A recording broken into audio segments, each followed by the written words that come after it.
Sí, ahí todo va bien. Perfecto, listo. Entonces, bueno, los tipos de reseña. En este caso, pues como les decía, la reseña es útil tanto para cualquier área del conocimiento como para cualquier producto cultural. Con producto cultural me refiero a libros, películas, obras musicales, obras de teatro, canciones, ensayos, novelas, en fin, un sinnúmero de productos culturales. Digamos que eso lo podemos condensar en esas dos palabras. Un producto cultural siempre va a ser reseñable. Y pues en ese sentido hay, digamos, dos grandes tipos de reseña, mmm, que son la reseña expositiva o descriptiva, que es aquella que divulga el contenido de una publicación, o sea, digamos que lo reduce y lo condensa el contenido de una publicación y ofrece una lectura un poco más superficial y general. En este tipo de reseñas de pronto encontramos una que es muy particular, que de pronto era la que señalaba alguno de ustedes hace un momento, y es la literaria. La reseña literaria expone y evalúa los aspectos más relevantes de una determinada obra literaria. Digamos que refleja aspectos, eso lo veremos también más adelante, pero lo que refleja es, digamos, los aspectos como el estilo literario, la corriente discursiva que utiliza el autor, digamos, la época histórica en que se escribió y demás. Digamos, ahorita miraremos otros elementos a calificar en este tipo de reseñas. Y por otro lado, la reseña crítica o analítica, digamos, es la que evalúa, ojo pues a esa palabra, evalúa el contenido de una publicación y, digamos, requiere una lectura un poco más minuciosa, no porque la otra no lo haga, sino porque esta, digamos, le pone a uno el reto adicional de plantear una crítica en torno a un determinado tema o a un determinado reto que se esté proponiendo o que se ha propuesto por el docente.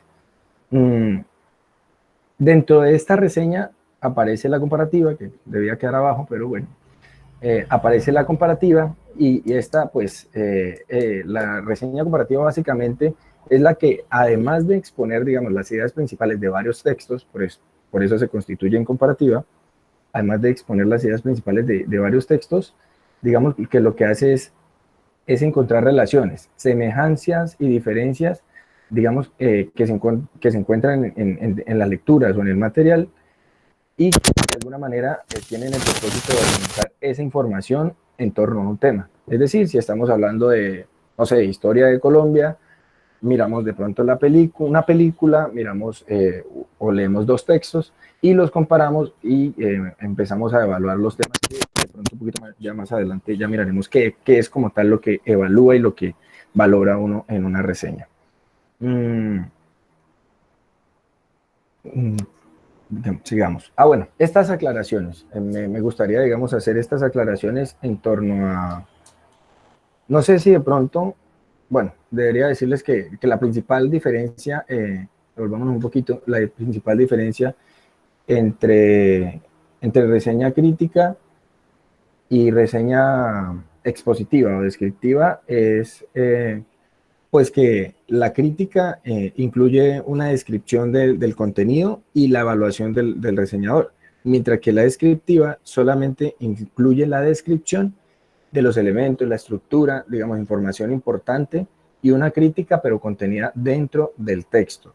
Eh, digamos, se puede hacer una reseña descriptiva acudiendo a, pues, digamos, sobre todo en el campo académico, acudiendo a elementos como calificar la pertinencia de determinado texto para un curso o para determinado propósito, sin necesidad de que ésta se convierta en una crítica. Ya lo miraremos de pronto a profundidad un poquito más adelante. Algunas aclaraciones que quería hacer, pues es en cuestión de la terminología, ya que pues vamos a utilizar de manera recurrente pues a lo largo de la charla. Eh, tesis, ¿a qué me refiero con una tesis?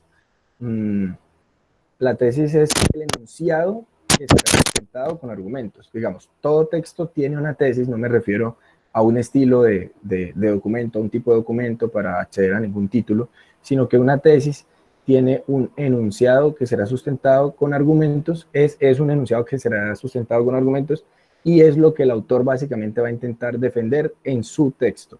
Eso pues es lo que es una tesis. La hipótesis, digamos, es la idea base de una investigación de la que parte un autor y cuyo objetivo final, digamos, es confirmar o negar la validez, tanto de la investigación o de sí misma, de la hipótesis, de lo que el autor se propuso y pues terminó descubriendo si era cierto o no lo que postulaba.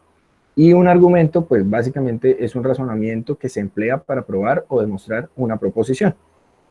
O pues también se puede utilizar para convencer a alguien de aquello que se afirma o se niega. Digamos que pues eso es muy claro, pero quería acá aclararlo porque, digamos, cuando hablamos de la palabra tesis nos podríamos confundir con otros tipos de documentos que se utilizan en la universidad. Pero no, la tesis básicamente es de qué se trata el texto, qué es lo que el autor quiere, de qué quiere convencernos. Y bueno, las características de una reseña, digamos, eh, son muy sencillas. Una reseña, pues, en primera instancia utiliza un lenguaje entendible para cualquier tipo de público, para cualquier lector, y pertenece al género argumentativo. Esto es fundamental, su pertenencia al género argumentativo. Digamos, informa de manera breve, clara y completa acerca de los aspectos más relevantes de la obra que estamos reseñando. Posee una descripción y una valoración basada en argumentos, es decir, más allá de juicios de valor, pues lo que se pretende es dar argumentos a la hora de pues, dar un juicio crítico en una reseña. Contiene contiene un análisis objetivo y serio de la información del producto reseñado. Eso, pues ya lo veremos un poquito más adelante. ¿A qué me refiero con objetivo y serio? Que es a lo mismo que me refiero, pues que con decir que no son juicios de valor lo que uno va a plantear cuando esté desarrollando la parte crítica de su escrito. Y nada, pues contrasta. En muchos casos la idea, y pues muchas veces es como una herramienta muy útil, contrasta un producto con otro, un producto cultural, que es lo que les decía, puede ser una película con texto o dos textos, con otros con el fin, digamos, de fortalecer esa valoración crítica. ¿Hasta ahí vamos bien? ¿Me siguen?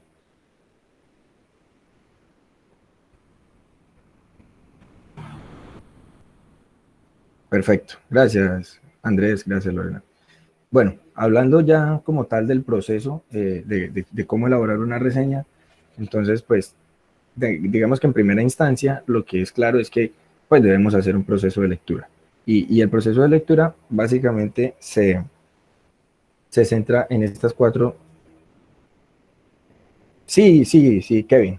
Posteriormente, digamos, podría compartir el material. Eh, bueno, el proceso de lectura, básicamente, creo que ustedes ya han visto talleres al respecto. Si han asistido, pues digamos que acá seré muy breve para ahorrarnos un poco de tiempo.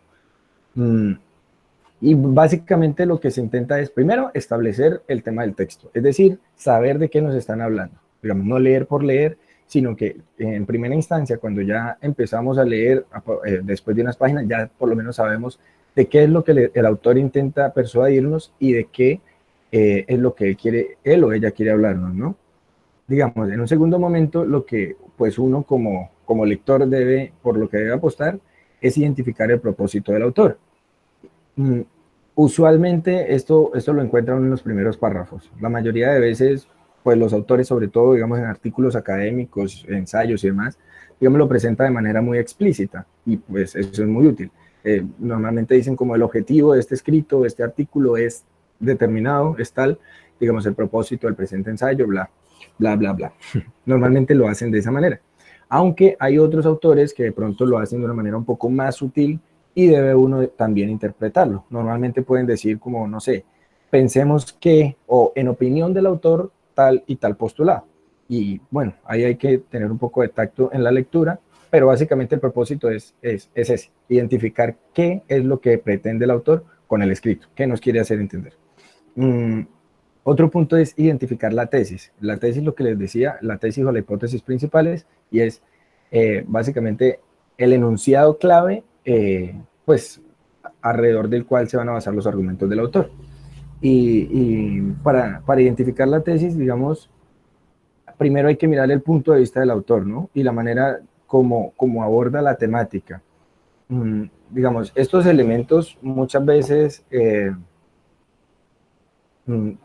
están muy interrelacionados. Digamos, uno puede encontrar la tesis y la hipótesis de manera, pues casi que confundirlas.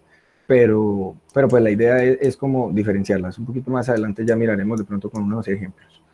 Mm, nada, digamos, para no extendernos mucho de eso, lo que les decía, identificar la posición del autor y sobre todo, al final, plantearse la pregunta de qué aprendí antes que no sabía. Puede ser útil, no sé, de pronto conversar con alguien que sepa del tema o que no sepa, uno pues simplemente le cuenta qué fue lo que aprendió para reafirmar esos conocimientos que acabo de adquirir. ¿Qué aprendí antes que no sabía? Esta pregunta pues es fundamental. Mm, ya pues en lo respectivo al proceso de escritura, que pues en ese sentido es pues como el grueso de lo que intentamos ocuparnos cuando hacemos una reseña. En el proceso de escritura hay como, primero debemos hacer una presentación general de la hipótesis y de los propósitos del autor. Entonces, digamos, la reseña debe tener una estructura básica, una estructura clave para poder cumplir con esos propósitos.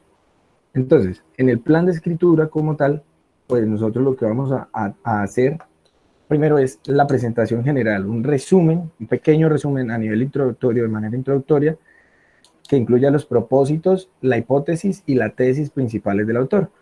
Digamos, aquí también anunciamos de alguna manera la posición del autor y desde el punto de vista que él hace los argumentos. Esto suena un poquito como carretudo de pronto, pero ya, digamos, con los ejemplos y ahorita un poquito más adelante, perdón, lo vamos a ver de manera más detallada. Porque como les decía, la escritura es un oficio, es una habilidad, perdón, que se aprende en la práctica. Entonces, en segundo lugar, una descripción.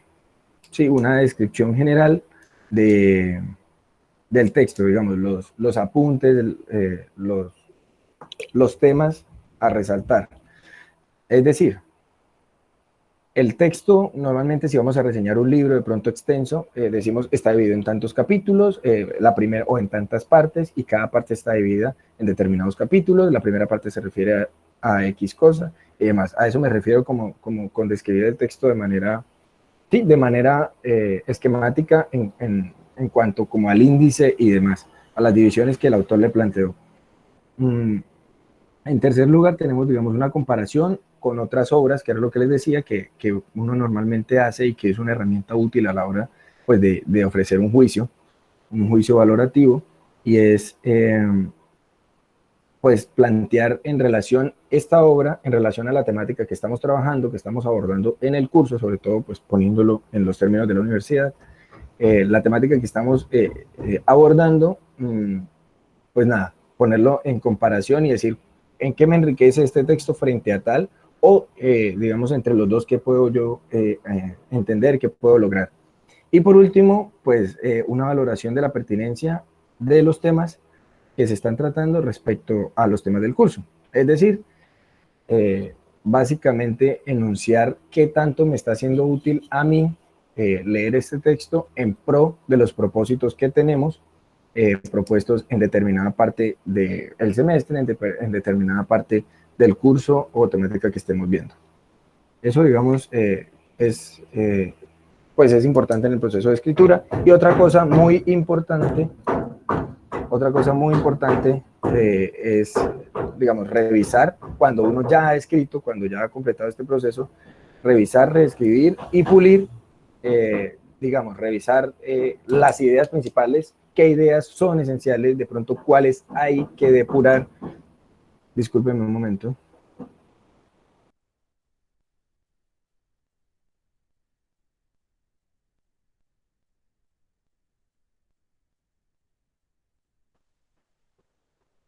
Ya, muchas gracias. ¿Me siguen? Volví. Vale, vale, Kevin, gracias. Bueno, revisar, es decir, cuando yo ya tengo mi texto escrito, cuando yo ya he realizado el trabajo, pues digo, vamos a ver qué cosas de pronto dije de más, que pueda quitar, que pueda depurar, y de pronto cuáles me hicieron falta fortalecer, inclusive. Entonces, pues esa parte es importante. Esta parte aquí es fundamental porque, pues básicamente es lo que vamos a entregar, es revisar, decir qué cosas tenemos que quitar, qué cosas tenemos que escribir o reescribir, y finalmente pulir para presentar, ¿no? Para publicar. Y nada, digamos, finalmente, hay unas cuestiones prácticas, sobre todo pues a nivel académico, que uno debe tener en cuenta, y en primera instancia es el lenguaje. O sea, la audiencia a la que uno está dirigiendo el escrito, es decir, muchas veces son los profesores o de pronto los compañeros, cuando pues a uno le toca leer, digamos, leer su escrito en una clase, en una charla y demás. Tener en cuenta que la situación es formal en la mayoría de estos casos, si estamos hablando de la academia, estamos hablando de la universidad, que la situación es formal y por tanto de corte científico y debe tener por tanto pues un lenguaje apropiado al respecto. Es decir, ustedes, nosotros, nos estaríamos formando para ejercer una disciplina particular y esa disciplina tiene un lenguaje especializado, un lenguaje particular que nosotros se supone debemos estar manejando a la perfección y se supone debemos, digamos, estar interiorizando muy bien. Es decir, que básicamente la reseña de cuenta de la experiencia y de los conocimientos que uno está adquiriendo como estudiante o como profesional en su debido momento, pero sobre todo teniendo en cuenta pues la herramienta del lenguaje. Muchas veces nosotros creemos que pues que los textos son complicados, que los textos pues son muy profundos, muy teóricos, pero pues en realidad lo que se busca, digamos, en las aulas es que el estudiante logre exponer o bueno, logre sustentar que de verdad está entendiendo y que tiene los conocimientos necesarios de lo que leyó o de lo que se está trabajando en el curso. Es decir, básicamente, aunque el texto sea muy complicado, entre usted mejores palabras, perdón, sí, mejores palabras use y no en el sentido de pronto de una retórica muy elocuente, sino más bien de las más acertadas y de las más pertinentes, es decir, no darle vueltas a las cosas, no es tirar cháchara por tirar cháchara, sino decirlo lo esencial, sobre todo en un texto de estos que pues normalmente no se permite que exceda las 2 páginas, entonces pues a uno le toca, digamos, reducir mucho digamos, otros elementos que pueden llegar a sobrar. Bueno, la cuestión de la bibliografía, esto es fundamental porque pues es indispensable uno pues presentar adecuadamente las referencias bibliográficas. Cuando uno hace una reseña tiene que citar muy bien y consultar muy bien las referencias de lo que está escribiendo y de los temas que está tratando. Es decir, asegurarse de pronto de preguntarle al docente cuál es el sistema de citación que vamos a utilizar. Es decir, que citemos todos en APA, todos en Chicago, triple independientemente, pues, digamos que eso se concerta con la persona o el público al que uno le va a entregar. Si se lo va a entregar, no sé, a un coloquio, a un curso, pues se pone de acuerdo con las personas que dirigen ese curso, ese coloquio. Si es para un docente, el profesor pues les da como el formato de citación. Normalmente se utiliza APA, Chicago, bueno, eso pues varía mucho del docente. Esto sobre todo, digamos, en relación al plagio, porque pues en la universidad el plagio es una cuestión muy delicada, es castigable, penalizable inclusive, así que pues nada, es como para que lo tengan muy en cuenta, la citación debe ser lo más correcta posible para evitarse unos inconvenientes. Y pues finalmente unas cuestiones prácticas, y es unas cuestiones ahí formales, es decir, básicamente normalmente escribimos, no sé, en Times New Roman o Arial, Calibri de pronto también, tamaño 12, espacio doble, bueno, estas cuestiones de pronto las podemos mirar más adelante, pero como les decía, se concertan directamente con el docente. Él o ella es quien tiene, digamos, la potestad y el juicio para decirles a ustedes presenten el escrito, la reseña en determinado formato con determinadas características. Bueno, esto lo voy a abordar de manera pues muy sencilla, aunque pues este es el grueso de lo que quería trabajar con ustedes. Hasta ahí me siguen, ¿vamos bien? Voy a tomar un poco de agua también.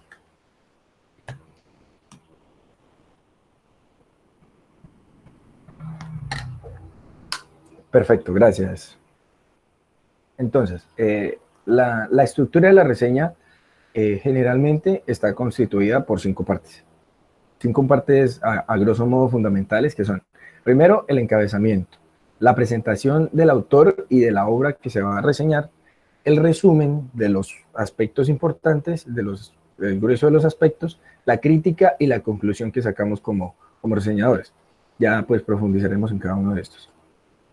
En el encabezado, ¿qué va? Básicamente, esta es la primera parte que aparece en la reseña y es, pues nada, el título, digamos una ficha técnica, de pronto la editorial, la cita bibliográfica, ¿sí? La referencia, eh, el año de publicación y demás. Y evidentemente el autor. Esto es como digamos, los aspectos que uno normalmente escribe muy cerca del título, o de pronto si trabaja el estilo Chicago, de pronto con un pie de página. Bueno, ya eso se cuadra, como les digo, con el docente, él o la docente. En la presentación del autor y obra, digamos, esto normalmente se hace para contextualizar aspectos de la obra acerca de la experiencia y acerca de la trayectoria del autor. Entonces, esto es básicamente uno o dos párrafos que lo que hacen es contextualizar esto que les vengo diciendo. Se trata de ubicar al autor y a la obra, por supuesto, en un tiempo y espacio determinado, y digamos que lo que se busca aquí es ofrecer una serie de datos importantes, datos claves, para entender la posición y la intención del autor en su texto.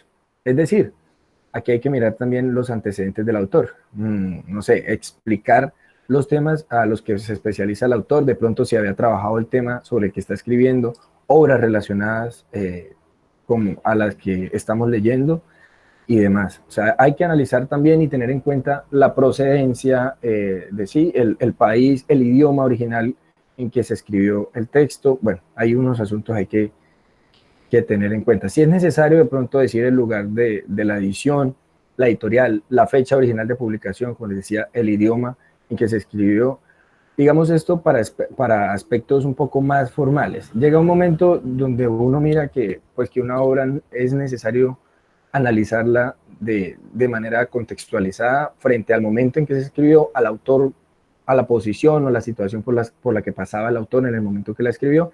Y esto es importante señalarlo en esta parte de la reseña, que es como, sí, como la presentación de qué es la obra, no todavía del contenido, pero sí de qué es la obra y por qué es importante básicamente que la estamos leyendo, por qué es importante analizarla.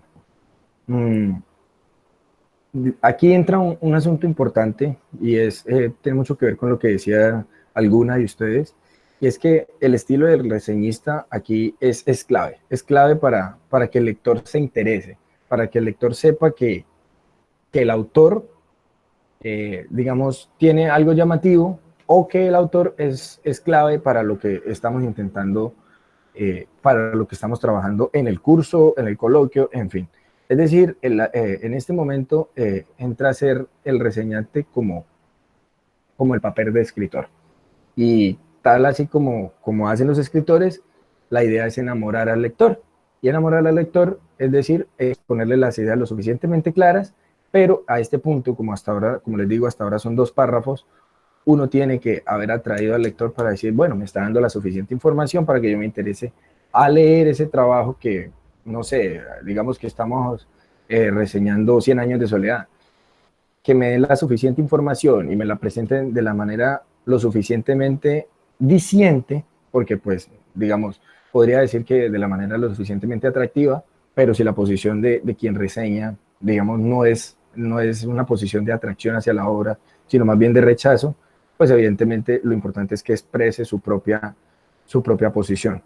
Para no extendernos aquí, vamos a, bueno, se presenta un resumen o una síntesis, que es básicamente la descripción de la tesis, lo que les decía, y de las ideas más importantes, de lo más relevante del texto.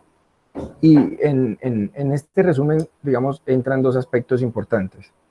Se condensan dos cosas, y es, por un lado, el contenido. Pues cuando hablamos del contenido, hablamos de los temas que se tratan en la obra, de la tesis como tal, como les decía, y esto se hace de manera muy descriptiva, muy objetiva, sobre todo muy clara, como para no gastar mucho espacio, para no gastar mucho tiempo en eso, sino que más bien pues lo que se debe hacer sea exponer de manera objetiva los propósitos del autor. Entonces, acá también se habla como tal de la organización de la obra. Era lo que les decía hace un momento, pero ahora se los estoy presentando en más o menos en la posición del texto. Aquí ya vamos llegando un poco a la mitad del escrito. Entonces, se habla de la organización de la obra, se describe cómo está ordenada, digamos, los capítulos, los apartados, etcétera. Y por el otro lado, además de dentro del resumen, por el otro lado está la cuestión del contenido, pero también está la de las fuentes. Es decir, se detalla las fuentes, la bibliografía, los materiales de los que el autor se valió para formular sus argumentos, desde dónde el autor está argumentando y si tiene la suficiente validez pues desde esos argumentos que está utilizando, ¿no? Digamos, acá también se plantea la cuestión de los objetivos de manera un poquito más explícita. Ya uno puede decir el objetivo del autor, entonces es persuadir al lector de tal y tal motivo. Digamos, eso es lo que uno encontraría o esperaría poner en el resumen. Acá hay pues otra cosa importante y es el juicio valorativo o la parte crítica. Digamos que esta parte es importante porque pues es sobre todo para las reseñas críticas. Pero como les decía, pues es una característica fundamental de todo tipo de reseña. La posición de quien reseña, que quede la idea, la opinión personal lo suficientemente clara. Aquí lo que hacemos es analizar para emitir un criterio sobre las fortalezas o debilidades del escrito o del material que estemos trabajando. Digamos, hacemos recomendaciones, observaciones y de alguna manera también hacemos una calificación.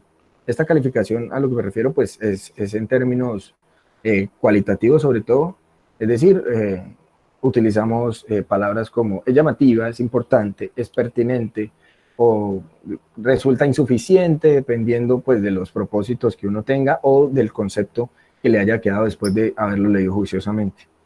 Y pues nada, también la cuestión de la comparación con otros materiales, pues sobre todo para las reseñas críticas y comparativas, que es como tener en cuenta otros materiales para decir, a este le falta y este resulta mucho más enriquecedor en ese sentido. Y finalmente, pues nada, nos encontramos que hay como, en la crítica hay dos tipos de juicios, y es que no siempre es negativo, ni tampoco siempre es positivo.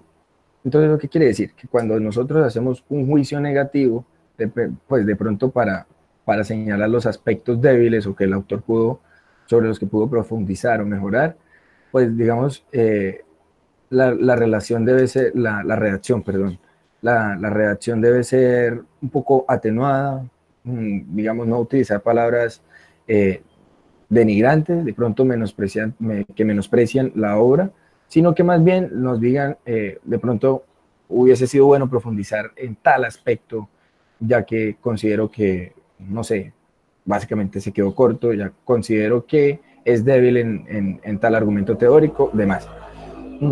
Y también podemos encontrar una crítica positiva, que es aquella que detalla los aspectos, digamos, fuertes, las cosas a resaltar del trabajo, y para esta pues se utilizan, pues digamos, adjetivos para dar como un enunciado más claro.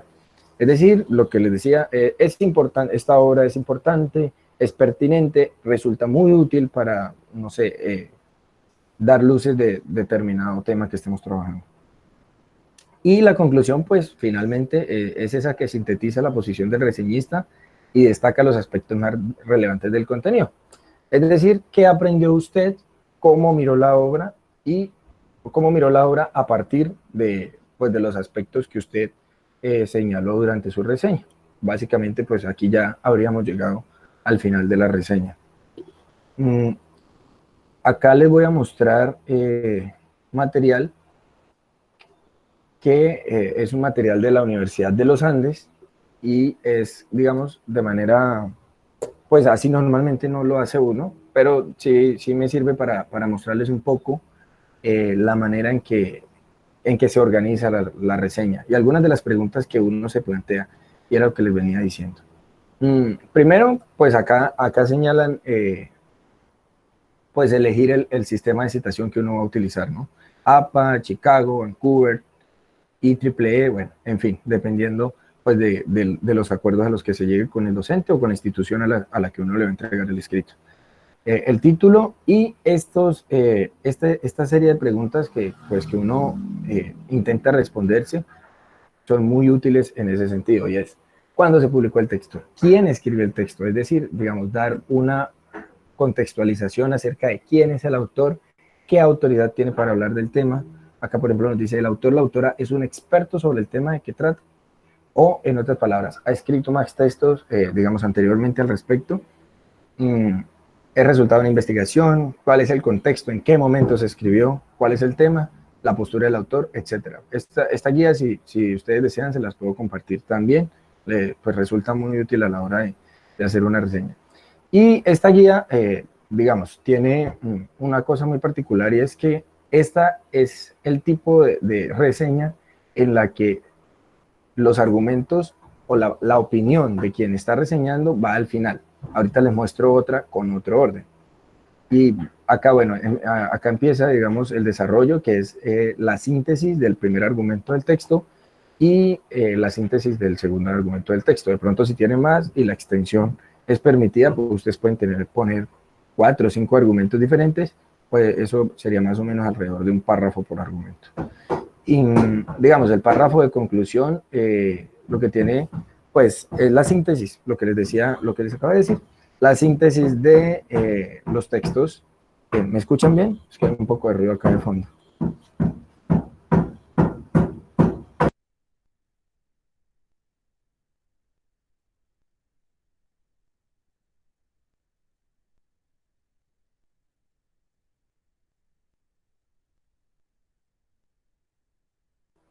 Vale, vale, gracias, Giselle.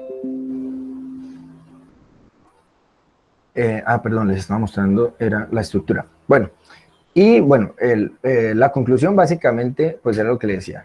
¿Qué logro concluir yo de, de lo que he venido trabajando durante el texto y de mi propia opinión personal? Es decir, acá entonces, digamos, en este estilo de reseña, ya les mostraré el otro, lo que ponen al final es la valoración general del texto, es decir, la opinión de la persona. Para realizarla puede responder a las siguientes preguntas. ¿El texto es coherente? Porque el autor tiene en cuenta el contexto del tema que estudia. Bueno, estas preguntas, pues a la hora de escribir a uno le dan como cierta lucidez en referencia a lo que está leyendo, ¿no? Y a lo que está escribiendo, por supuesto. Entonces, la postura y los argumentos del autor son pertinentes para el estudio del tema. Lo que les decía, sobre todo cuando uno está en un curso, cuando está elaborando una reseña para un curso de la universidad, para una materia determinada, lo que los profesores quieren es ver, muchas veces, es lograr ver si usted está entendiendo los textos en pro de lo que estamos trabajando. No sé, si estamos trabajando un tema determinado de historia, por ejemplo, lo que queremos es ver si usted no lo está viendo, pues, como la historia contada, sino que usted sí lo está relacionando con la temática o el punto particular en el que vayamos en el curso, por ejemplo. Y finalmente, digamos, a manera de juicio, acá, pues, teniendo en cuenta la cuestión de la crítica, ¿es posible rebatir la postura y los argumentos del autor? Pues, si es así, ¿cómo? Esta segunda, digamos, esta segunda estructura posible se pregunta lo mismo, pero esta es, digamos, del estilo crítico, en la que usted puede básicamente, en la que uno puede básicamente ir introduciendo su opinión y, digamos, los aspectos críticos a medida que va tirando las ideas del autor. Básicamente uno da el primer argumento del texto y va haciendo la valoración de ese argumento. Entonces, las preguntas que puede plantear: ¿este argumento sustenta la postura, que es básicamente la tesis que habíamos tenido que trabajar arriba en los 2 primeros párrafos? ¿Este argumento es pertinente para el contexto del tema estudiado? ¿Es posible rebatir este argumento? Y otras, así con el segundo, tercer, cuarto argumento, dependiendo de la extensión y la cantidad de argumentos que utilice el autor. Y pues otras como: ¿este argumento contradice lo que ha expresado el autor anteriormente? Digamos, esto es importante porque una cosa es escribir una reseña en la que su opinión personal deba ir al final, y otra cosa es ir escribiendo, exponiendo, exponiendo las ideas principales del autor, mientras que usted está dando su opinión. Pues para eso quería básicamente mostrarles todos estos materiales, si quieren se los puedo compartir. Como les digo, son de un programa que se llama Leo, de la Universidad de los Andes, son de acceso público y son muy interesantes, resultan muy útiles. Digamos, para seguir y ya para terminar, no nos queda mucho, básicamente los criterios que se deben tener en cuenta para hacer una buena crítica. Y es lo que les decía, no hacer un juicio de valor, ni mucho menos, sino hacer una crítica fundamentada. Para los textos argumentativos, las críticas varían dependiendo del tipo de textos. Entonces, para los textos argumentativos, los aspectos que tendríamos que tener en cuenta serían la claridad y el carácter debatible de la tesis, es decir, que sea lo suficientemente argumentativo, que no sea solamente expositivo, sino que sea pues abierto también al debate. La coherencia y estructura del hilo argumentativo, el uso del lenguaje, como les decía, pues académicamente es recurrente un lenguaje académico, un lenguaje formal, la solidez y pertinencia de los argumentos, el uso y manejo de las fuentes, la validez de las expresiones, es decir, el texto, y la pertinencia y vigencia para el tema de, pues, en qué momento vamos del curso, qué estamos intentando dilucidar con la lectura de este texto y demás.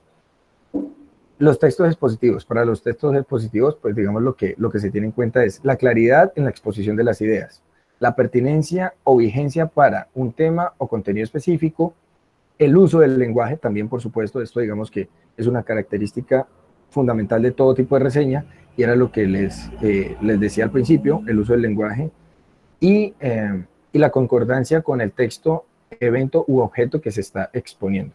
Es decir, si estamos leyendo un texto expositivo, no sé, resumen de una feria, resumen de un festival, pues sería, digamos, qué tan en cuenta y qué tanto se exponen los aspectos que fueron importantes en esa feria o en ese festival, por ejemplo, por decir cualquier cosa, ¿no? Y finalmente, para los textos que son literarios, pues la calidad y riqueza de los recursos. ¿Esto qué quiere decir? Pues las figuras retóricas, el espacio, el lugar, la manera en que el autor, digamos, logra, digamos, involucrarnos a nosotros como lectores. Qué tan rico es, digamos, leer y la experiencia, pues, del lector. El uso del lenguaje, les decía, eso es algo, pues, digamos, permanente en este tipo de textos, en este tipo de crítica, de juicio. El uso del lenguaje, pues, en el escrito siempre va a ser un asunto a calificar de primera mano.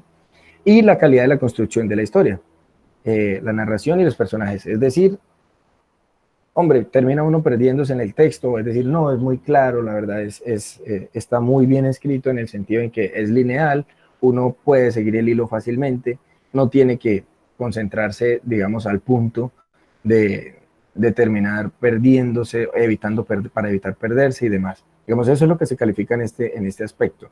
Y la relación con un tema o contexto específico y otras obras del mismo o de otros autores. Esto es básicamente para una reseña crítica, lo que les comentaba hace un momento. Y pues ya para terminar, pues quería decirles a tener en cuenta esto. Y es una buena valoración crítica depende fundamentalmente de la habilidad para plantear preguntas adecuadas. Esto es fundamental. Pertinentes e interesantes acerca de aquello que se está considerando. Además de mirar de manera contextualizada la argumentación. Es decir, lo que les vengo insistiendo, digamos, todo este rato, y es básicamente no descuidar en qué momento se escribió, cómo se escribió, qué estaba pasando por la cabeza del autor en el momento que se escribió. Y pues como les decía, estas diapositivas se las voy a compartir, pero digamos, para tener en cuenta, muy en cuenta, por favor, leámoslo nuevamente. Una buena valoración crítica depende fundamentalmente de la habilidad para plantear preguntas adecuadas, pertinentes e interesantes acerca de aquello que se está considerando, además de mirar de manera contextualizada la argumentación. Esta frase, pues, por favor, nunca la olviden, tómenle pantallazo, tómenle foto, grábenla en su cabeza, tómenle apuntes, para que por favor lo tengan muy en cuenta. Y ya, finalmente, pues, ¿qué es y qué no es hacer una crítica? Y básicamente no es decir algo negativo, porque muchas veces creemos que cuando nos dicen haga una crítica respecto de tal texto, de tal tema, o de X cosa, pues creemos que encontrarle lo malo. Y pues esto no es así. no es decir algo negativo sobre lo que estamos evaluando, sino que es más bien dar nuestra posición, sin importar si es bueno o malo, positivo o negativo, pero en todo caso, digamos, conservando el fundamento en razones y las pruebas, es decir, siempre argumentando, sobre todo en el sistema académico, siempre argumentando por qué estamos diciendo lo que estamos diciendo. Hacer apreciaciones de valor como me gusta, no me gusta, eso no es hacer una crítica, mientras que sí lo es, porque pues esos son juicios de valor, mientras que sí es hacer juicios discutibles, que remiten las propiedades objetivas de lo que se está comentando. Es decir, es pertinente, es suficiente, resulta insuficiente, eh, digamos, en ese sentido.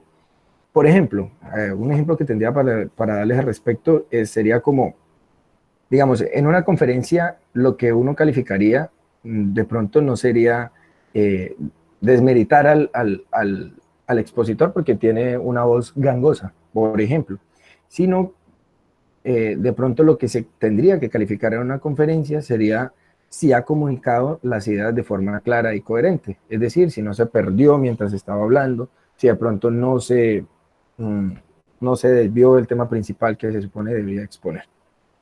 Y pues nada, creo que eso es todo. Creo que estamos apenas de tiempo, así que pues nada, si tienen dudas, inquietudes, preguntas, escucho atentamente.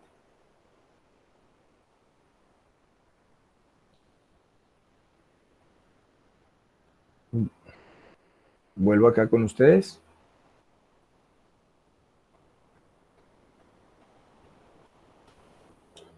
¿Sí me están escuchando, no? No estoy solo.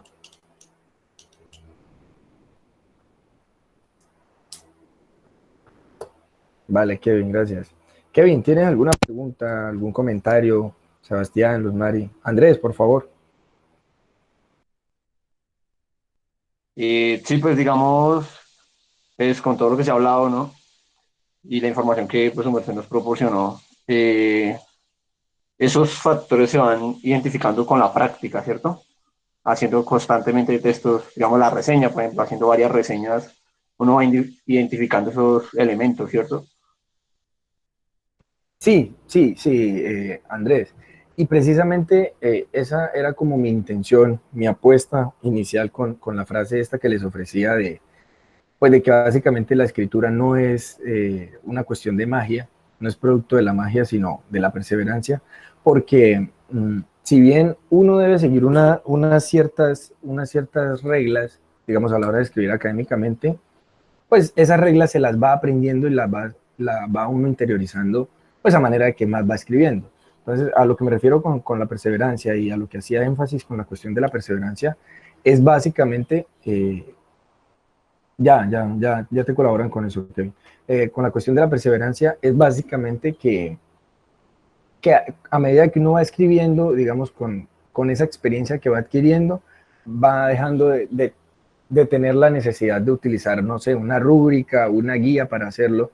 Es decir, ustedes pueden hacer una muy buena reseña a partir de las guías que les acabo de mostrar, lo que el material que les puedo compartir, pero pues la idea es que, pues no sé, de aquí a 1 o 2 años ustedes ya no tengan para a buscar estas guías, sino que ustedes pues lo hagan de manera muy natural. Ya sé qué aspectos tener en cuenta, qué no criticar del autor, y pues básicamente esa es la intención. A eso me refería de pronto con la cuestión de la perseverancia, que la escritura es un hábito, y es un hábito que se desarrolla. Eh, de pronto, ¿te quedó claro? Otra pregunta. Pero en términos generales sí, o sea, básicamente es eso. Uno puede hacer un muy buen trabajo si es muy juicioso de pronto con este tipo de guías, sobre todo a la hora de dar un juicio además de determinado material. Estas guías son muy útiles, pero pues la idea es que más adelante esas guías ya las tengas interiorizadas, que básicamente no las necesites para poder hacer un buen trabajo, sino que a la primera lectura, a la primera escritura, ya tú puedes estar haciendo pues una buena reseña sin necesidad de gastarte tiempo leyendo cada vez que vas a hacer una reseña. Hay veces que pues uno tiene que hacer 2 o 3 reseñas semanales. Imagínate tener que revisar la guía 2 o 3 veces por semana. Eso pues creo que no sería muy útil.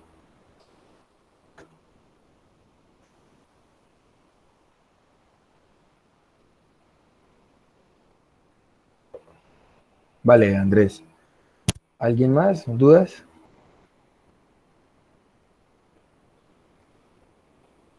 Mm, bueno, Lorena, a ver si entiendo bien tu pregunta. Porque la tesis no la plantea uno, uno la capta, uno la encuentra. La tesis es la que el autor del texto que uno está reseñando plantea. Claro, hay que tener cierto cuidado porque muchas veces uno puede, y ese es un ejercicio que vamos a hacer ahorita, muchas veces uno puede, digamos, desviarse un poquito o prestarle más atención a otros aspectos en los que el autor de pronto profundiza un poquito más, pero eh, que en esencia no son la tesis. Ya ahorita vamos a hacer un ejercicio muy interesante al respecto, digamos, para que se vayan ahí como como con ese juicio de cómo logro identificar bien la tesis, cómo sé, porque pues en primera instancia, una fase digamos, una tesis, encontrarla, pues hay que tener un buen proceso de lectura, hay que hacer un buen proceso de lectura, lo que les comentaba al principio, en el plan de lectura es identificar ese tipo de elementos. Pero ahorita de pronto, si no te queda muy claro, lo que te digo que no es que uno plantee la tesis, sino que uno la encuentra en el escrito que está leyendo, en la película que está viendo, en la obra de teatro, uno, digamos, encuentra el hilo principal. Y eso básicamente es lo que tiene que, pues es lo que te quería decir. Y ahorita lo vamos a entender con un ejercicio. ¿Alguien más? Para empezar a hacer el ejercicio, porque ya no nos queda pues tanto tiempo.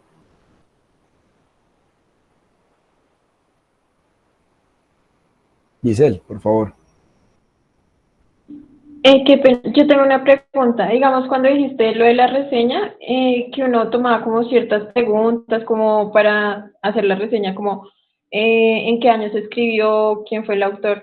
Digamos, si el que está haciendo la reseña no tomó solo el texto, sino tomó varios textos, ¿ahí qué haría? ¿Tendría que citar, digamos, cada texto, cada autor? Así es. En el caso de las reseñas comparativas, uno acá trabajando cada texto, cada autor, primero de manera individual y después sí, cuando por ejemplo son tres textos, pues es evidente que va a ser una reseña un poco más extensa.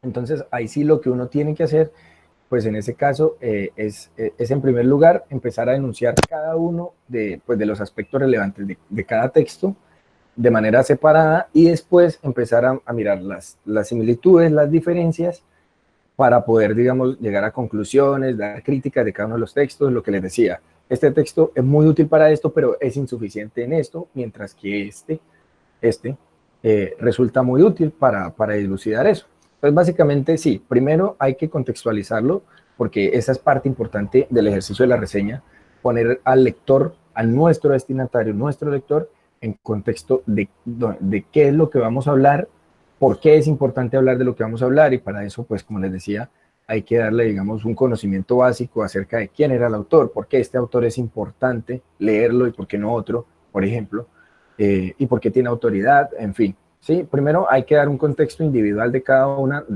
pues de cada uno de los escritos que vayamos a trabajar y después sí empezamos a aplicar pues el cruce, ¿no? Como similitudes, diferencias, cosas en las que convergen, cosas en las que divergen y así.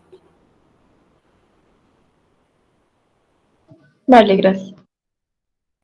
¿Vale? ¿Alguien más?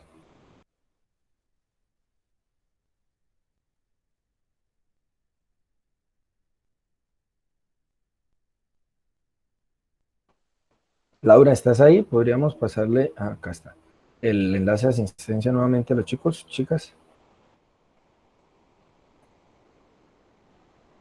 Ya.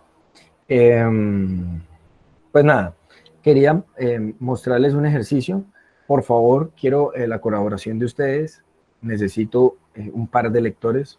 Ojalá fuéramos todos. Necesito un par de lectores. ¿Quién se ofrece? Como para que participemos todos un poco.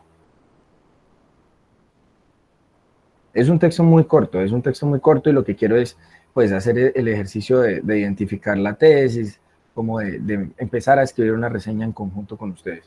Pues cuéntenme, por favor, ¿quién quiere empezar? Ya voy a ir compartiendo pantalla y ustedes me van diciendo quién quiere empezar.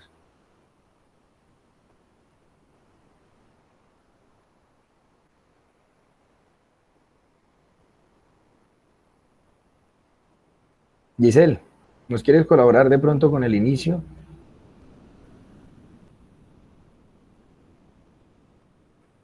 Vale, sí. Dale, bueno, este es el texto, es un texto de Estanislao Zuleta que se llama Elogio de la dificultad. Entonces, pues nada, empecemos.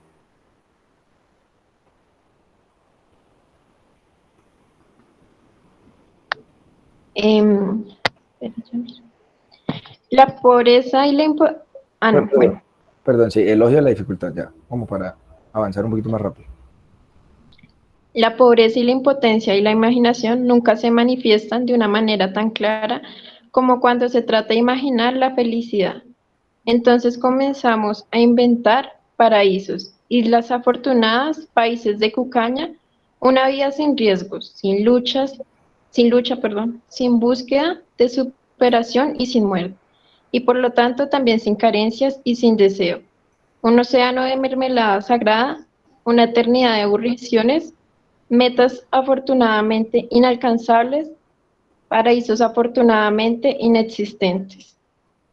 ¿Sí? Sigue hasta el final de la hoja y ya buscamos a otro voluntario, por favor. Todas, todas estas fantasías serían inocentes e inocuas si no fuera porque constituyen el modelo de nuestros propósitos y de nuestros anhelos en la vida práctica.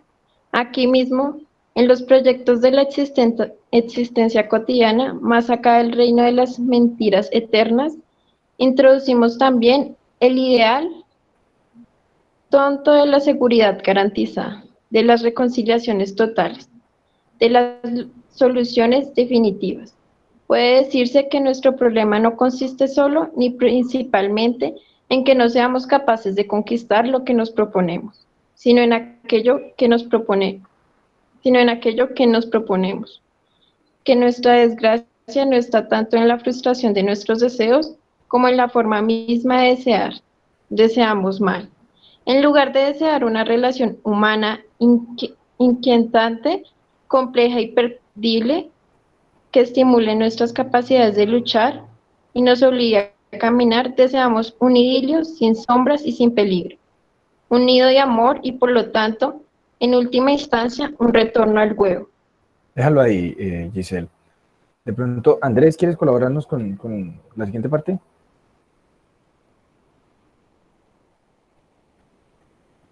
Claro, claro. ¿Desde dónde es que están? Qué pena. Vamos acá, en lugar de desear una sociedad, Ah, vale. Sí, como lo movía, pues me perdí un poco. vale, tranquilo. En lugar de desear una sociedad en la que sea realizable y necesario trabajar arduamente para hacer efectivas nuestras posibilidades. Deseamos un mundo de la satisfacción, una monstruosa salacuna de abundancia pasivamente recibida, en lugar de desear una filosofía llena de incógnitas y preguntas abiertas. Queremos poseer una doctrina global capaz de dar una cuenta, capaz de dar cuenta de todo, revelada por espíritus que nunca han existido o por caudillos que desgraciadamente sí han existido. Adán y sobre todo, bueno, Adán y sobre todo Eva tienen el mérito original de habernos liberado del paraíso. Nuestro pecado es que anhelamos regresar a él. Desconfiamos de las mañanas radiantes en las que se inicia un reino milenario. Son muy conocidos en la historia desde la antigüedad hasta hoy. Los horrores a los que pueden y suelen entregarse los partidos provistos de una verdad y una meta absolutas. Las iglesias cuyos miembros han sido alcanzados por la desgracia de alguna revelación. El estudio de la vida social y de la vida personal nos enseña cuán próximos se encuentran una de otro la idealización y el terror. La idealización del fin, de la meta y el terror de los medios que procuran su conquista. Quienes de esta manera tratan de someter la realidad al ideal, entrar inevitablemente en una concepción paranoide de la verdad, en un sistema de pensamiento tal que los que se atrevieran a objetar algo quedan inmediatamente sometidos a la interpretación totalitaria. Sus argumentos no son argumentos, sino solamente síntomas de la naturaleza dañada o bien máscaras de malignos propósitos. En lugar de discutir un razonamiento, se le reduce a un juicio de pertenencia al otro. y el otro es, en ese sistema, sinónimo de enemigo, o se procede a un juicio de intenciones. Y este sistema se desarrolla peligrosamente hasta el punto en que ya no solamente rechaza toda oposición, sino también toda diferencia. El que no está conmigo está en contra mía, en contra mía, bueno, debe ser ahí, en contra mí, está contra mí, perdón. Y el que no está completamente conmigo, no está conmigo. Así como hay, según Kant, un verdadero abismo de la razón, que consiste en la petición de un fundamento último e incondicionado de todas las cosas. Así también hay un verdadero abismo de la acción. Espera que me perdí. Un verdadero abismo, en lugar de discutir, no, sino también la diferencia. ¿Cómo? Verdadero. Vale. Verdadero abismo de la razón, que consiste en la petición de un fundamento último e incondicionado de todas las cosas. Así también hay un verdadero abismo de la acción, que consiste en la exigencia de una entrega total a la causa absoluta y concibe toda duda y toda crítica como traición o como agresión. Vale, continuamos. Continúo yo por ahora y ahorita me colabora alguien más. Por favor, presten atención porque van a tener que sacar la tesis de este texto. Pues no a manera de evaluación ni mucho menos, pero sí un ejercicio muy agradable. Este texto además es muy bonito. Sigo.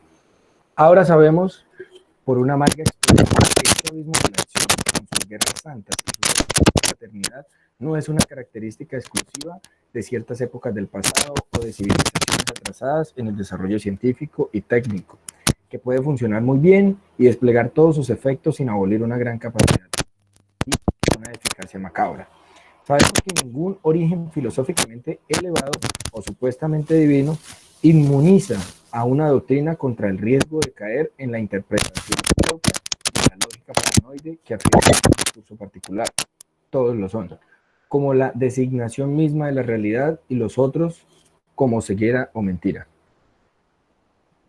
El atractivo terrible que poseen las formaciones colectivas que se embriagan con la promesa de una comunidad humana no problemática basada en una palabra infalible consiste en que suprime la indecisión y la duda, la necesidad de pensar por sí mismo, otorgan a sus miembros una identidad exaltada por participación, separan un interior bueno, el grupo, y un exterior amenazador. Así como se ahorra sin duda la angustia, se distribuye mágicamente la ambivalencia en un amor por lo propio y un odio por lo extraño, y se produce la más grande simplificación de la vida, la más espantosa facilidad. Y cuando digo aquí facilidad, no ignoro ni olvido que precisamente este tipo de formaciones colectivas se caracterizan por una inaudita capacidad de entrega y sacrificios, que sus miembros aceptan y desean el heroísmo, cuando no aspiran a la palma del martirio. Facilidad, sin embargo, porque lo que el hombre teme por encima de todo no es la muerte y el sufrimiento, en los que tantas veces se refugia, sino la angustia que genera la necesidad de ponerse en cuestión, de combinar el entusiasmo y la crítica, el amor y el respeto. ¿Alguien más, por favor? El amor y el respeto. Quedamos acá, seguimos con este párrafo. Lorena, ¿nos quieres colaborar? Bueno, un síntoma inequívoco de la dominación de las ideologías proféticas y de los grupos que las generan o que se someten a su lógica, doctrinas que les fueron extrañas en su origen, es el descrédito en que cae el concepto de respeto. No se quiere saber nada del respeto, ni de la reciprocidad, ni de la vigencia de normas universales. Esos valores aparecen más bien como males menores propios de un resignado escepticismo, como signos que se han abdicado a las más caras esperanzas. Porque el respeto y las normas solo adquieren vigencia allí donde el amor, el entusiasmo, la entrega total a la gran misión, ya no pueden aspirar a determinar las relaciones humanas. Y como el respeto es siempre el respeto a la diferencia, solo puede afirmarse allí donde ya no se cree que la diferencia pueda disolverse en una comunidad exaltada, transparente y espontánea, o en una fusión amorosa. No se puede respetar el pensamiento del otro, tomarlo seriamente en consideración, someterlo a sus consecuencias, ejercer sobre él una crítica. Valida también en principio para el pensamiento propio, cuando se habla desde la verdad misma, cuando creemos que la verdad habla por nuestra boca, porque entonces el pensamiento del otro solo puede ser error o mala fe, y el hecho mismo de su diferencia con nuestra verdad es prueba contundente de su falsedad, sin que se requiera ninguna otra. Nuestro saber es el mapa de la realidad y toda línea que se separe puede ser, de él solo puede ser imaginaria o algo peor, voluntariamente torcida por inconfesables intereses. Desde la concepción apocalíptica de la historia, las normas y las leyes de cualquier tipo son vistas como algo demasiado abstracto y mezquino frente a la gran tarea de realizar el ideal y de encarnar la promesa, y por lo tanto solo se reclaman y se valoran cuando ya no se cree en la misión incondicionada. ¿Sigo? No, paremos aquí. Por lo que ocurre cuando se tiene la gran desidealización, no es generalmente que se aprenda a valorar positivamente lo que tan alegremente se había desechado o estimado solo negativamente. Lo que se produce entonces, casi siempre, es una verdadera ola de pesimismo, escepticismo y realismo cínico. Se olvida entonces que la crítica a una sociedad injusta, basada en la explotación y en la dominación de clase, era fundamentalmente correcta, y que el combate por una organización social racional e igualitaria sigue siendo necesario y urgente. A la desidealización sucede el arribismo individualista, que además piensa que ha superado toda moral por el solo hecho de que ha abandonado toda esperanza de una vida cualitativamente superior. Esta parte ya vamos a terminar, faltan creo que una página. Lo más difícil, lo más importante, lo más necesario, lo que de todos modos hay que intentar es conservar la voluntad de luchar por una sociedad diferente sin caer en la interpretación paranoide de la lucha. Lo difícil, pero también lo esencial, es valorar positivamente el respeto y la diferencia, no como un mal menor y un hecho inevitable, sino como lo que enriquece la vida e impulsa la creación y el pensamiento, como aquello sin lo cual una imaginaria comunidad de los justos cantaría el eterno hosana del aburrimiento satisfecho. Hay que poner un gran signo de interrogación sobre el valor de lo fácil, no solamente sobre sus consecuencias, sino sobre la cosa misma, sobre la predilección por todo aquello que no exige de nosotros ninguna superación, ni nos pone en cuestión, ni nos obliga a desplegar nuestras posibilidades. Hay que observar con cuánta desgraciada frecuencia nos otorgamos a nosotros mismos en la vida personal y colectiva la triste facilidad de ejercer lo que llamaré una no reciprocidad lógica, es decir, el empleo de un método explicativo completamente diferente cuando se trata de dar cuenta de los problemas, los fracasos y los errores propios, y los del otro cuando es adversario o cuando disputamos con él. En el caso del otro aplicamos el esencialismo. Atención, en el caso del otro aplicamos el esencialismo. Lo que ha hecho, lo que ha pensado, lo que le ha pasado es una manifestación de su ser más profundo. En nuestro caso aplicamos el circunstancialismo, de manera que aún los mismos fenómenos se aplican por las circunstancias adversas, por alguna desgraciada coyuntura. Él es así, yo me vi obligado. Él cosechó lo que había sembrado, yo no pude evitar este resultado.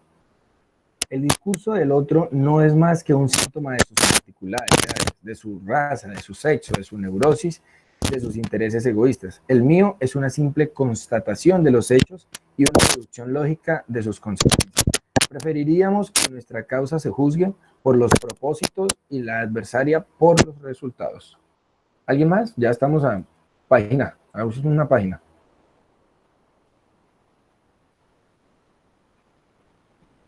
Luz Mari, ¿nos quieres colaborar? Sí, dale. No sé si se escucha muy bien. Sí. Listo. Y cuando de este modo nos empeñamos en ejercer eso, no reciprocidad lógica, que es siempre una doble falsificación, no solo irrespeto. Espérame porque es que el celular se ve lejos. Tranquila. Listo. Bueno. Y respetamos al otro, sino también a nosotros mismos, puesto que nos negamos a pensar efectivamente el proceso que estamos viviendo. La difícil tarea de explicar el mismo método explicativo y crítico a nuestra posición y a la opuesta no significa desde luego que consideremos equivalentes las doctrinas, las metas y los intereses de las personas, los partidos, las clases y las naciones en conflicto. Significa, por el contrario, que tenemos suficiente confianza en la superioridad de la causa que defendemos como para estar seguros de que no necesita ni le conviene. Esa doble fal espérame que se corre la imagen. Esa doble falsificación con la cual en verdad podría defenderse cualquier cosa. En el carnaval de miseria y desarrollo propio del capitalismo tardío se oye a la vez lejana y urgencia la voz de estimar que nos convocaron, la imagen se distorsiona. Bueno, eh, el carnaval de misterio y desarrollo propio del capitalismo tardío. Se oye a la vez lejana y urgente la voz de Potter y Marx, que nos convocaron en un trabajo creador difícil capaz de situar el individuo concreto a la altura de las conquistas de la humanidad. Des- Sí, Estoy de... yo termino. Dostoyevsky nos enseñó a mirar hasta dónde van las tentaciones de tener una fácil relación interhumana. Van no solo en el sentido de buscar el poder, ya que si no se puede lograr una amistad respetuosa en una empresa común, se produce lo que el Baro llama intereses compensatorios, la búsqueda de amos, el deseo de ser vasallos, el anhelo de encontrar a alguien que nos libere de una vez por todas del cuidado de que nuestra vida tenga un sentido. Dostoyevsky entendió hace más de un siglo que la dificultad de nuestra liberación procede de nuestro amor a las cadenas. Amamos las cadenas, los amos, las seguridades porque nos evitan la angustia de la razón. Pero en medio del pesimismo de nuestra época se sigue desarrollando el pensamiento histórico, el psicoanálisis, la antropología, el marxismo, el arte y la literatura. En medio del pesimismo de nuestra época surge la lucha de los proletarios que ya saben que un trabajo insensato no se paga con nada, ni con automóviles, ni con televisores. Surge la rebelión magnífica de las mujeres que no aceptan una situación de inferioridad a cambio de halagos y protecciones. Surge la insurrección desesperada de los jóvenes que no pueden aceptar el destino que se les ha fabricado. Este enfoque nuevo nos permite decir como Fausto: también esta noche, tierra, permaneciste firme, y ahora renaces de nuevo a mi alrededor, y alientas otra vez en mí la aspiración de luchar sin descanso por una altísima existencia. Esto, pues, como les decía, es elogio a la dificultad de el autodidacta colombiano Estanislao Zuleta, y fue pronunciada, ojo con estos datos que les estoy dando porque son fundamentales, fue pronunciada en el discurso, fue leída como discurso cuando le entregaron a Estanislao Zuleta el doctorado ad honoris causa en la Universidad del Valle.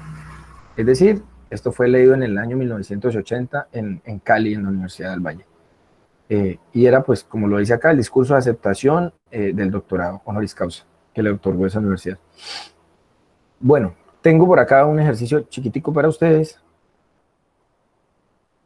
y para que por favor vayan a este Forms.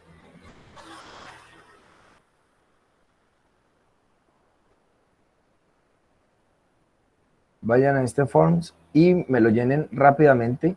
Es acerca de cuál es la tesis del autor. No es una evaluación, no es nada, solamente propuse aquí un par de tesis y pues creo que va a ser útil para lo que estábamos hablando. De pronto una de las preguntas que me hizo una de ustedes también.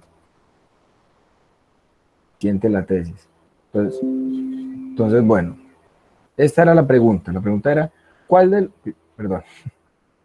La pregunta era, ¿cuál de las tesis que intenta argumentar Estanislao Zuleta en su texto Elogio a la dificultad? ¿Cuál es la tesis que intenta argumentar? Veo que hubo aquí una repartición medianamente equitativa. Es porque ahora no puedo ver las respuestas bien. Listo, así sí. Entonces, Algunos de ustedes respondieron, los propósitos del ser humano van encaminados hacia el facilismo. Lo que... ¿Me están viendo? ¿Me están escuchando? ¿Todo bien? Sí, tranquilo.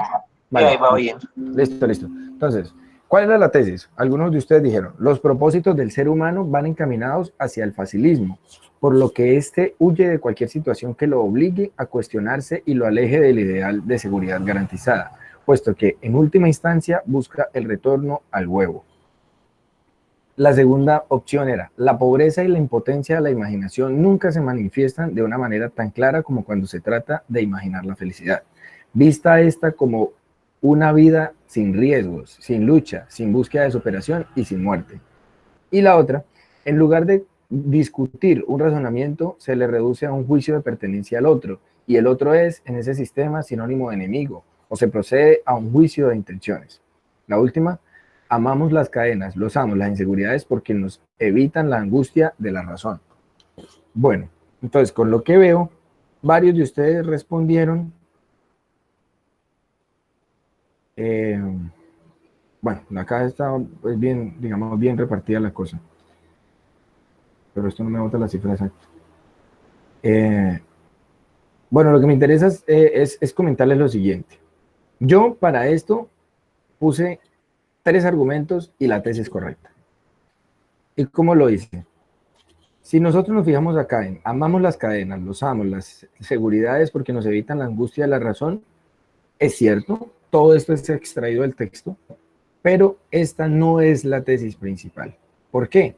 Porque esta no nos habla de los temas esenciales como la felicidad, la posición para con los otros, acerca de, digamos, el circunstancialismo y el esencialismo del que hablaba también en el texto. Esto lo ignora por completo. Es decir, esto es un argumento. ¿Sí? En lugar de discutir un razonamiento, se le reduce a un juicio de pertenencia al otro, y el otro en ese sistema es sinónimo de enemigo o se procede de un juicio de intenciones. Esto, nuevamente, funciona como un argumento, porque si bien es un enunciado que es correcto, que proviene del texto, es un enunciado que resulta incompleto. No nos está dando, de manera general, no nos está dilucidando todo lo que trató de decirnos Zuleta en el texto. La pobreza y la impotencia de la imaginación nunca se manifiestan de una manera tan clara como cuando se trata de imaginar la felicidad.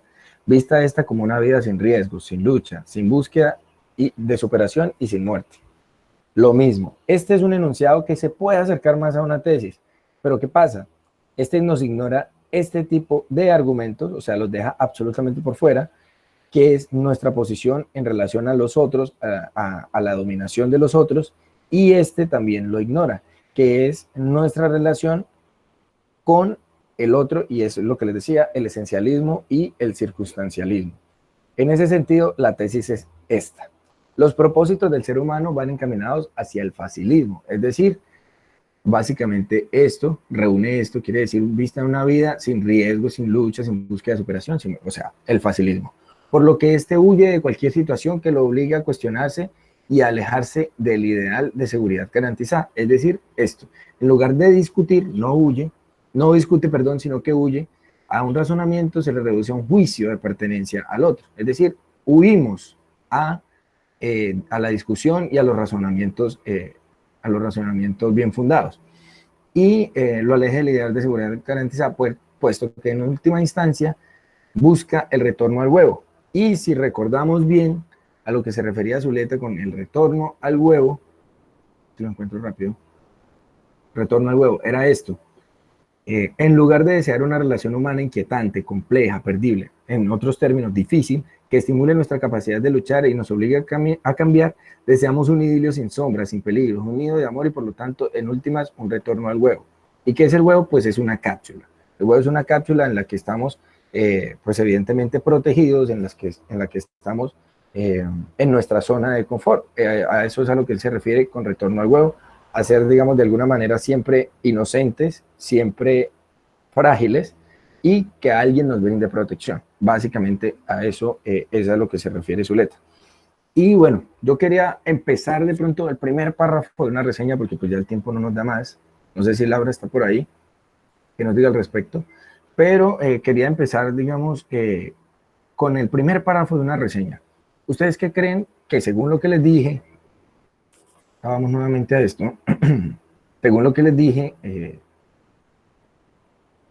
el encabezamiento, por ejemplo, ¿qué debería ir? Encabezamiento, empecemos por esto, intentemos hacer estas dos partes, encabezamiento y presentación del autor y de la obra reseñada. Entonces, el encabezamiento, habíamos dicho que va el título, entonces, vamos a ponerlo acá de manera centrada, no sé, elogio a la dificultad. Acá abajo pongámosle Estanislao, el autor, por supuesto, Estanislao Zuleta. Voy a tratar de hacerlo yo, pero por favor ayúdenme, 1980. Listo, esa fue la fecha de publicación. De pronto acá escribiríamos autores, o sea, nosotros. Listo, ahí está. Y empezamos con, les decía, la presentación del autor y de la obra reseñada. Esto es en otros términos. Averiguamos, yo ya les había dicho, que esta tesis fue pronunciada en el marco de la aceptación de un doctorado honoris causa. Entonces empecemos por ahí. Empecemos por decir quién era el autor. Entonces vamos a buscar rápidamente aquí. Estanislao Zuleta. Entonces acá nos dice, un filósofo, escritor, pedagogo colombiano, por su oratoria, por la gran cantidad de conferencias que dictó. Digamos, si no buscáramos solo Wikipedia, encontraríamos un dato muy interesante de Estanislao Zuleta, y es que él fue autodidacta. Entonces, ¿qué era esto? Esto fue un ensayo que fue leído. Entonces podemos empezar nuestro escrito. Regálame un momento.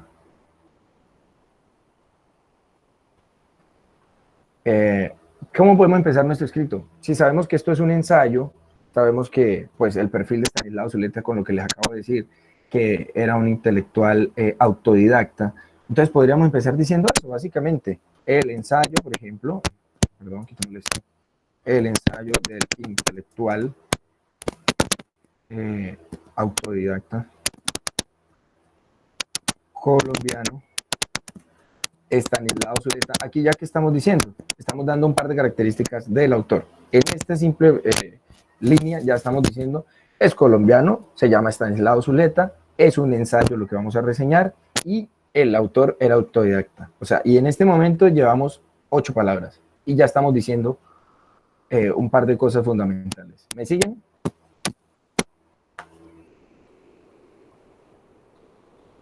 ¿Me siguen, chicos, chicas? Sí. Vale.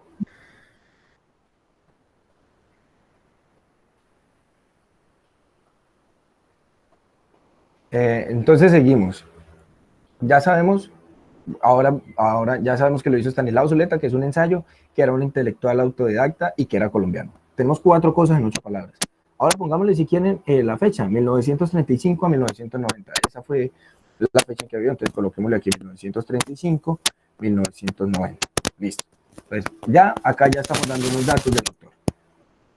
Ya ahora entonces, ahora vamos a decir cómo se llama el ensayo. Y esto lo hacemos bien citado, es decir, entre comillas y dificultad. Okay. Entre comillas. Inicialmente pronunciado, como les decía, podemos decir inicialmente pronunciado en la entrega o la aceptación, mejor, la aceptación, pronunciado como discurso de aceptación en la ceremonia de entrega del doctorado honoris causa otorgado por la Universidad del Valle al autor.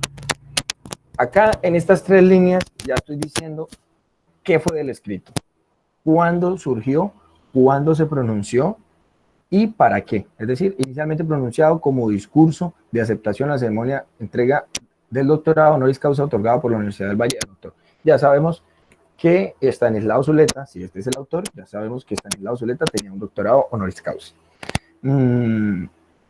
Ahora, ya habíamos venido diciendo acá, el ensayo del intelectual, y esto era pues una...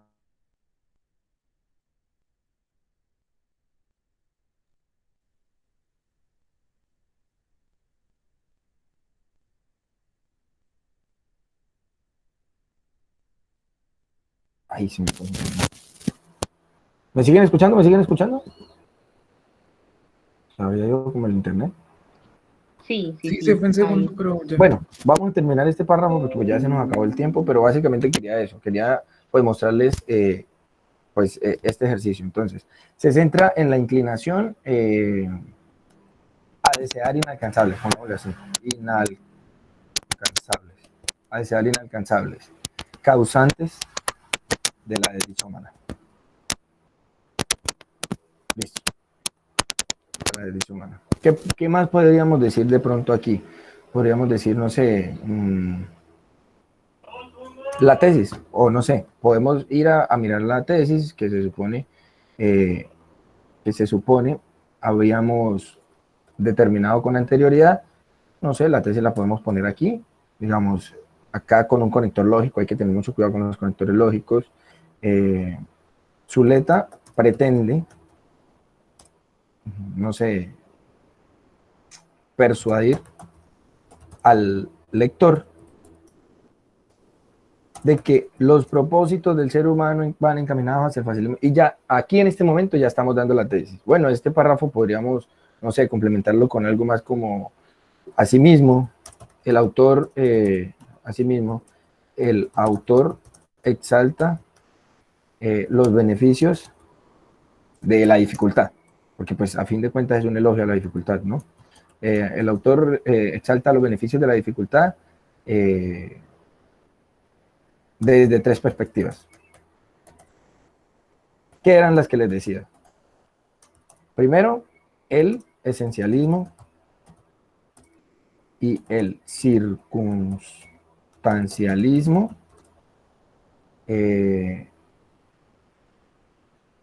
digamos,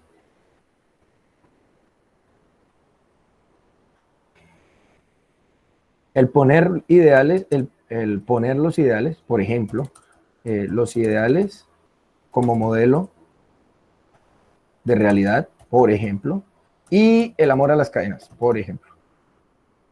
Y el amor a las cadenas, sí, el amor a las cadenas. Creo que esa era la cita de Dostoyevsky. Entonces la ponemos en estos términos y aquí ya tenemos el primer párrafo de nuestra reseña.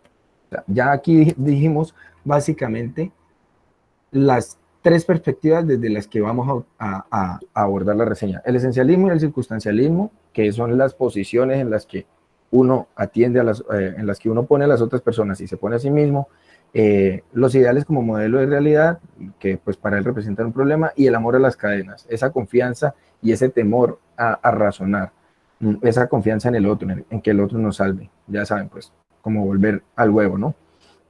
Y aquí ya estamos diciendo la tesis, básicamente. Zuleta pretende persuadir al lector de que los propósitos del ser humano van encaminados hacia el facilismo, por lo que éste huye de cualquier situación que lo obligue a cuestionarse y lo aleje del ideal de seguridad garantizada, puesto que en última instancia busca el retorno al huevo. Aquí evidentemente nos falta mucho, pero pues creo que el tiempo no nos dio más.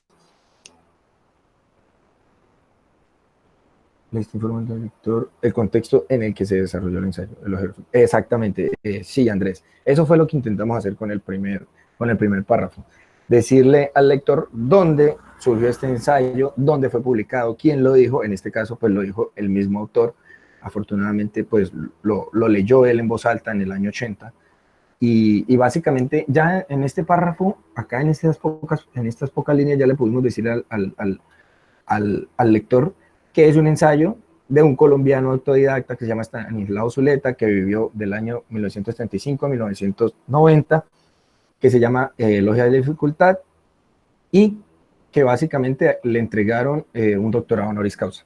O sea, ya le dimos una cantidad de información importante al lector en simples tres líneas. Y pues nada, chicos, creo que con eso terminamos por la cuestión del tiempo. no sé, de pronto tienen dudas, quieren hacer algún aporte, creo que nos podemos pasar un par de minuticos más.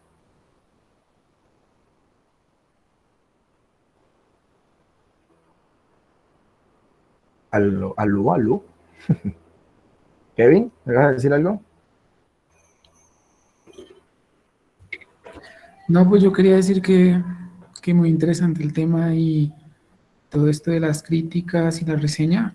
Y sí, coincido en que es un tema de práctica, de estar ahí como siguiendo el tema y escribiendo para que uno mejore en esos temas. Y ya. Sí, total.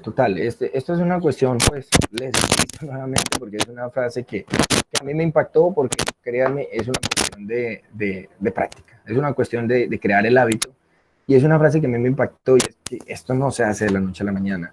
Habrá gente, muchos, que logran, digamos, pues, hacer grandes escritos en poco tiempo, o pues, no sé, que sienten como esa lucidez, que tienen esa lucidez mejor.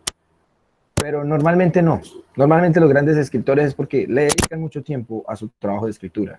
Y ese mismo tiempo, pues, le dedican calidad a la preparación de su escritura. Entonces, la escritura no es un trabajo de la magia, no es producto de la magia, sino de la perseverancia.